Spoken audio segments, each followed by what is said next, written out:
अक्लमंद चिड़िया और लालची कौवा। एक दफ़ा का जिक्र है कि एक खूबसूरत गांव में मुख्तलिफ किस्म के परिंदे रहते थे। उनमें एक अक्लमंद चिड़िया और एक लालची कौवा भी शामिल थे। चिड़िया अपनी समझदारी और मेहरबानी की वजह से मशहूर थी, जबकि कौवा हमेशा ज्यादा खाने की जुस्तजू में रहता था। एक दिन कौवे की नज़र एक खिड़की पर रखी हुई रोटी के एक बड़े टुकड़े पर पड़ी।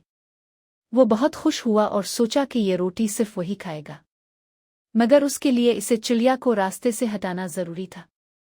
कौवा चिड़िया के पास गया और चालाकी से कहा, तालाब के पास बहुत सा खाना पड़ा है, तुम जाकर मज़े से खाओ। ओ चिड़िया, जो कौवे की चालाकी को समझ गई थी, मुस्करा कर बोली, वाकई, मैं अभी जाकर देखती हूँ। चिड़िया तालाब की तरफ उड़ गई और कौवा ने फौरन खिड़की से रोटी उठाने की कोशिश की, लेकिन रोटी बहुत बड़ी थी और जैसे ही इसने रोटी पकड़ी वो टुकड़ों में बट गई। शोर सुनकर एक कुत्ता जाग गया और जोर जोर से भौंकने लगा। डर के मारे कौवा फौरन भाग गया। उधर चिड़िया ने तालाब के करीब खाने के कुछ दाने ढूंढे और उन्हें दूसरे परिंदों के साथ बांटना शुरू कर दिया। कौवा खाली हाथ और शर्मिंदा वापस आया।